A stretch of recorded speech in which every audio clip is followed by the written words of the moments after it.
Alright everyone, welcome to another job, start of another job. This is what I'm going to call the awkward extension, and I'll explain sort of in a moment why. But here's sort of the footprint of the job. So the first bit I showed you, that's going to be double story, and then the other bit is a single story. So the bit we're working in now is the double story part. So we always start when we do extensions. We set the damp proof course out, the trays. There's quite a lot of trays when you do extensions, because you have to put a tray, well, not on all extensions, but most of what we do anyway. You have to put a tray going into the floor, so all that ties in, and you have to put a tray going back out with your weep holes and everything. So what we like to do is go around and get the trays set and let the blockwork go off, because if you try and take the blockwork up all in one hit, what tends to happen is the blockwork will move on the DPC, because it's basically just plastic and it slips. So yeah, we like to go around and get them all set and let them go off, and build off of them. So here we are doing that. This one's a little bit awkward, as I said, awkward extension, because this bit we can only build from one side, so we're sort of having to do it back to front. Usually what we'll do, and you'll see it on other jobs, we actually do the inside skin with the tray coming out, and then we do the two course on the outside, but we had to do the outside first, so it was a bit of a head scratcher, but we got there in the end. So like I said, get the two course on, make sure it's all right, and then go for a break, and then we come back and basically take it up to as high as we can reach. One thing we had to factor in on this particular part of the job is the neighbour's house was leaning. It was actually leaning over at the top. So what we had to make sure we did was, you can see that little green string line. That's like a plumb bob. So we went right to the top of the neighbour's house, dropped that plumb bob down. And that was just to make sure that if we started our wall flush at the bottom, it would have meant that our wall would have leant over at the top too. So to avoid that, we dropped a plumb line down, and how do I explain it? Basically set it so that the wall that we build is plumb all the way up, and it's let's say it was about 50mm sort of away from the neighbour's wall at the bottom, and then it was like, say, 10mm at the top. So that just shows how far leaning over the neighbour's house was. So again, awkward extension, things you wouldn't normally have to factor in, but we had to on this. So here we are, we've just got the first skin up, and I'm just propping it because it's quite a long wall that's unsupported, and there was actually a bit of a breeze that day, and I know it doesn't look like it, but the breeze was actually, it was weird, it was actually getting behind the wall and trying to push it. So we just, to be safe, propped it up while we built the inside corners.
getting the last course of what we can comfortably reach on, and yeah, that's up, and you can actually see we got it a little bit higher. You can see there's a padstone set and that there. Didn't end up recording that bit, but here we are now on the single story bit, getting again just getting the damp set. So here we're doing it the sort of, let's say, the traditional way, how we like to do it. Do the inside two skin first so we can set the tray going out, get the tray cut and everything how it should be, and then do the outside skin. So on the other bit it was a bit of a head scratcher because you had to sort of cut the damp around the blockwork before the blockwork had been laid, so it was a little bit awkward, but obviously we managed it. So yeah, as I said, this job, the reason it's sort of nicknamed the awkward extension is not so much the build itself. That was the easy bit. It was actually the groundworks. Now, I didn't film any of the groundworks because it just took that long. So we started off, we had to, as we were digging out along the neighbour's boundary, we had to actually do sort of like a bit of underpinning to the neighbour's property and dig it out in a way that it didn't destabilise the neighbour's property. So that took quite a bit of time, and it was just a bit of a slow process. So we got that little bit out of the way, and then we come round to the corner where we're on now, and we found a underground like water storage tank chamber thing, like an old Victorian structure. It was about 14 foot long, about 8 foot wide, and about 9 foot tall, and it was just filled to the top with like bricks, rubble, sludge. We ended up digging about 20 ton, I think, out of it, and in the end we just had to mass fill it with concrete. And I think once we'd like dug the footings around it, I think just to fill that hole took about 20 cube of concrete extra than what we had planned on putting in. So there's quite a lot of delays because we had to get structural engineers involved and building control, and I think all in all we had about an 8-week delay because of that. And because of that, I have nicknamed this job the awkward extension, because it's the sort of the most awkward and time consuming job of its size that I've ever done. I mean, it's not really a big extension in the grand scheme of things. I mean, we've built extensions that are almost as big as like houses, and that have been nowhere near as awkward as this one's been. It's just like the logistics of it, as you can see there, the path, that was the access in and out, so we could only have like a really small digger and a little track dumper, so all the muck and everything had to come through that gap. And yeah, as you can imagine, if you're finding things that you didn't expect to find, it just makes the job all that much harder. So yeah, here I am just getting the little corner up where there's 2 windows.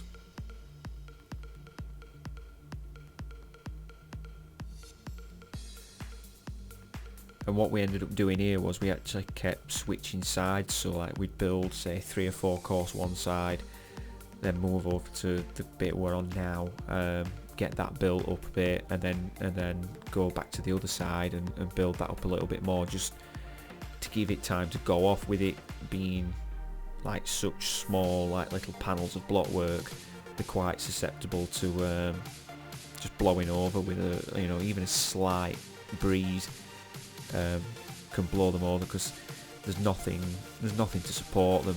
They don't really hold themselves up until you get the lintels on. So the way to get around that is sort of jump about and do different little bits in different areas at a time, and just sort of gradually build it all up together instead of just doing one area in one go then doing another, because it just doesn't work. You sort of got to break it down into smaller sizes, and well, you end up achieving the same thing in the end. Might take slightly longer, but it's a lot quicker than, say, building it up all in one go and then it falling down and you having to build it again. And so here we are on the trestles. So you can't really see much at the minute because of the camera angle, but just getting that corner up.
Here we are now, got the steel on again. Didn't get a video of getting that up, but you've seen us put steels up before. It's just the same thing with the genie. Wind it up, sit on the pad stones, and then build across it. So, but here you can see us building across it. So just patching in around the steel, and then put a slight spread on top of the steel, just to stick the tray down. Always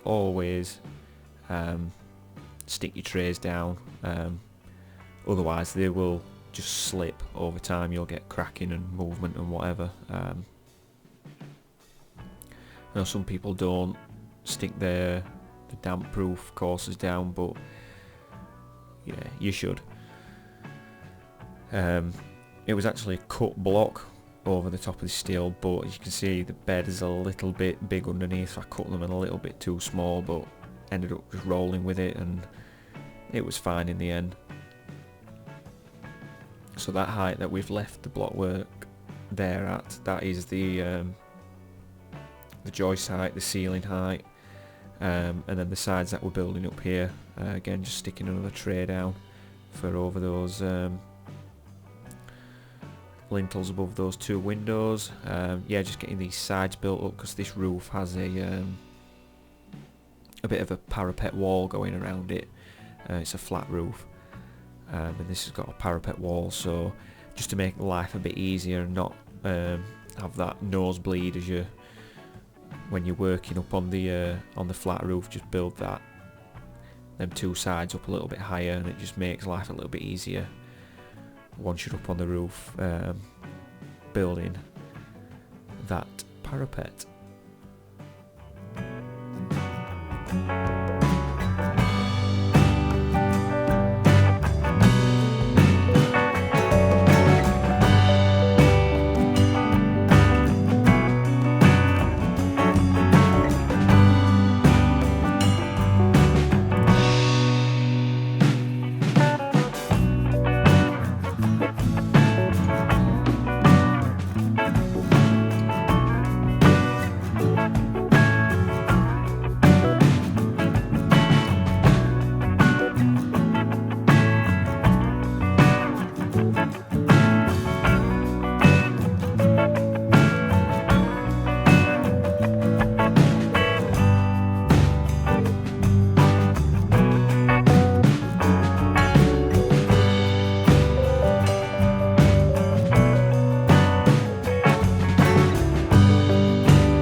Here we are now, just on the trestles again, just getting the outside up to the same height, getting that parapet built up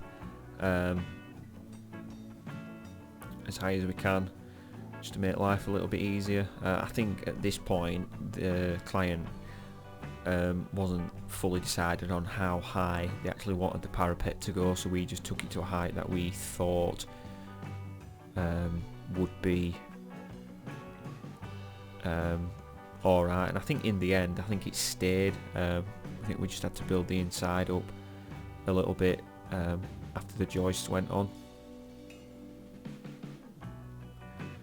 So yeah, just getting this all up to the same height, ready to take the joists. I've got that in another video. I've got quite a few videos of this job actually. Got the floor going on and the said building the second story of it. So this is about it for the first story part. As you can see, it doesn't take long once you get going, and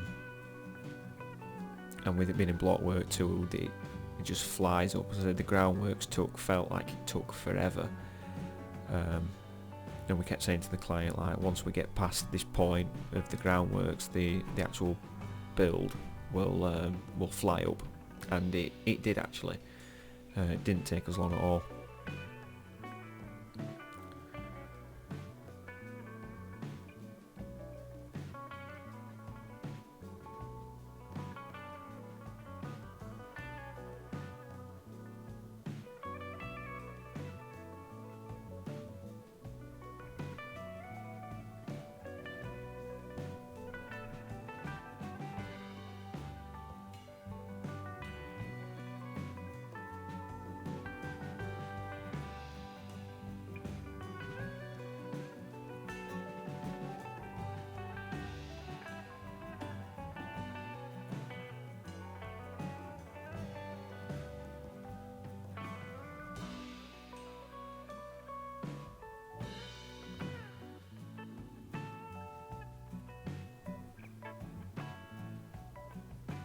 So here we are now, the day after, just getting this little bit finished off.